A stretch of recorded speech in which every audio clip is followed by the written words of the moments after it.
നമസ്കാരം. ചോദ്യക്കടലാസുകളിൽ വ്യാപക പിഴവുകൾ കണ്ടെത്തിയതിനെ തുടർന്ന് 3 വിഷയത്തിലെ UGC നെറ്റ് പരീക്ഷകൾ വീണ്ടും നടത്താൻ ദേശീയ പരീക്ഷാ ഏജൻസി തീരുമാനിച്ചതിൽ പ്രതിഷേധം ഇരമ്പുന്നു.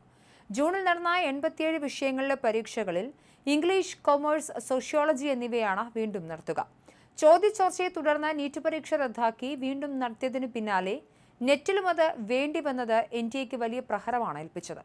പ്രതിഷേധം കനക്കുമ്പോഴും പരീക്ഷകൾ നീതിയുക്തവും കൃത്യവും സുതാര്യവുമായി നടത്താൻ തുടർന്നും പ്രതിജ്ഞാബദ്ധരാണെന്ന് NTA അറിയിച്ചു. വിഷയത്തിൽ പ്രതിഷേധിച്ച് വിദ്യാർത്ഥി സംഘടനകൾ NTA ഓഫീസിലേക്ക് മാർച്ച് നടത്തി. ഇടത് വിദ്യാർത്ഥി സംഘടനകളാണ് മാർച്ച് നടത്തിയത്. വിഷയത്തിൽ പ്രതിഷേധിച്ച് ലോക്സഭാ പ്രതിപക്ഷ നേതാവ് രാഹുൽ ഗാന്ധി രംഗത്ത് വന്നു. പ്രധാനമന്ത്രി നരേന്ദ്രമോദിയെ ലക്ഷ്യമിട്ട് മോദിജി, താങ്കളുടെ NTA ഇപ്പോൾ എന്താണ് ചെയ്തതെന്ന് നോക്കൂ എന്നായിരുന്നു എക്സിൽ പങ്കുവച്ച അദ്ദേഹത്തിന്റെ പ്രതികരണം. ജൂൺ 22 മുതൽ 30 വരെ നടന്ന UGC നെറ്റ് പരീക്ഷയിലെ ഇംഗ്ലീഷ്, കൊമേഴ്സ്, സോഷ്യോളജി വിഷയങ്ങളിലെ ചോദ്യപേപ്പറുകളിൽ പിഴവുകളും പഴയ ചോദ്യങ്ങളുടെ ആവർത്തനവും ഉണ്ടായതിനെ തുടർന്നാണ് പരീക്ഷ വീണ്ടും നടത്തുന്നതെന്നും രാഹുൽ പറഞ്ഞു. വർഷങ്ങളോളം പരീക്ഷയ്ക്കായി തയ്യാറെടുത്ത ആയിരക്കണക്കിന് ഉദ്യോഗാർത്ഥികൾക്ക് സെപ്റ്റംബറിൽ വീണ്ടും പരീക്ഷ എഴുതേണ്ടി വരുന്നത് അനീതിയാണെന്നും അദ്ദേഹം വിമർശിച്ചു. അപേക്ഷാ ഫീസ് അടയ്ക്കുകയും ദൂരെയുള്ള പരീക്ഷാ കേന്ദ്രങ്ങളിലേക്ക് യാത്ര ചെയ്യുകയും ചെയ്ത ഉദ്യോഗാർത്ഥികൾക്ക് ഇതെല്ലാം വീണ്ടും ചെയ്യേണ്ടി വരുമെന്നും അദ്ദേഹം ചൂണ്ടിക്കാട്ടി. NTAയുടെ പിഴവിന് വിദ്യാർത്ഥികളാണ് ശിക്ഷ അനുഭവിക്കുന്നത് എന്നായിരുന്നു രാഹുൽ ഗാന്ധിയുടെ വിമർശനം. പരീക്ഷാ സംവിധാനം വിദ്യാർത്ഥികളുടെ പണവും വർഷങ്ങളായുള്ള അധ്വാനവും മാനസികാരോഗ്യവും ആത്മവിശ്വാസവും നഷ്ടപ്പെടുത്തുമെന്ന നിലയിലായെന്നും അദ്ദേഹം ആരോപിച്ചു.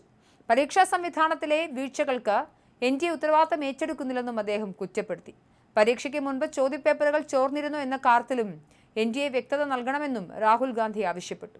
NTAയുടെ നേതൃത്വത്തെയും ഉത്തരവാദികളാക്കണമെന്നും ധർമ്മേന്ദ്ര പ്രധാന്റെ രാജി നടപടികളുടെ തുടക്കം മാത്രമായിരുന്നുവെന്നും NTA നേതൃത്വത്തിനെതിരെയും നടപടി വേണമെന്നും അദ്ദേഹം പറഞ്ഞു. സെപ്റ്റംബറിൽ വീണ്ടും പരീക്ഷ എഴുതേണ്ടി വരുന്ന വിദ്യാർത്ഥികൾ തെറ്റുകാരല്ലെന്നും അവരുടെ അധ്വാനം പാഴാകുന്നതിനെതിരെ തങ്ങൾ ശബ്ദമുയർത്തുമെന്നും രാഹുൽ ഗാന്ധി കൂട്ടിച്ചേർത്തു. NTAയുടെ പ്രവർത്തനത്തെയും അദ്ദേഹം ചോദ്യം ചെയ്തു. ജൂണിൽ പരീക്ഷ നടന്നതിന് ഏകദേശം 2 മാസത്തിന് ശേഷമാണ് ഇംഗ്ലീഷ്, കൊമേഴ്സ്, സോഷ്യോളജി ചോദ്യപേപ്പറുകളിൽ വസ്തുതാപരവും അച്ചടിപരവും വിവർത്തനവുമായി ബന്ധപ്പെട്ട പിഴവുകൾ NTA കണ്ടെത്തിയെന്നും അദ്ദേഹം ചൂണ്ടിക്കാട്ടി. ഇത്തരം ഗുരുതരമായ പിഴവുകൾ കണ്ടെത്താൻ ഏകദേശം 2 മാസം വേണ്ടിവന്നത് എന്തുകൊണ്ടാണെന്നും ജൂണിൽ പരീക്ഷ എഴുതിയ ആയിരക്കണക്കിന് ഉദ്യോഗാർത്ഥികളുടെ ഫലം വൈകുന്നതിനെക്കുറിച്ചും സർക്കാർ വിശദീകരണം നൽകണമെന്നും അദ്ദേഹം ആവശ്യപ്പെട്ടു. അതേസമയം ഇംഗ്ലീഷ്, കൊമേഴ്സ്, സോഷ്യോളജി ചോദ്യപേപ്പറുകളിലെ നിരവധി പിഴവുകൾ സംബന്ധിച്ച് പരാതികൾ ലഭിച്ചതായി NTA അറിയിച്ചിട്ടുണ്ട്. പിഴവുകൾ പരിശോധിക്കാൻ കമ്മിറ്റി രൂപീകരിച്ചിരുന്നുവെന്നും കമ്മിറ്റിയുടെ ശുപാർശയുടെ അടിസ്ഥാനത്താണ് പുനഃപരീക്ഷ നടത്താൻ തീരുമാനിച്ചതെന്നും NTA വ്യക്തമാക്കി. നീതിപൂർവവും പിഴവുകളില്ലാത്തതുമായ പരീക്ഷ ഉറപ്പാക്കുകയാണ് ലക്ഷ്യമെന്നും അറിയിച്ചു. ഇംഗ്ലീഷും കൊമേഴ്സും സെപ്റ്റംബർ 9-നും സോഷ്യോളജി സെപ്റ്റംബർ 10-നും വീണ്ടും പരീക്ഷ നടത്തും.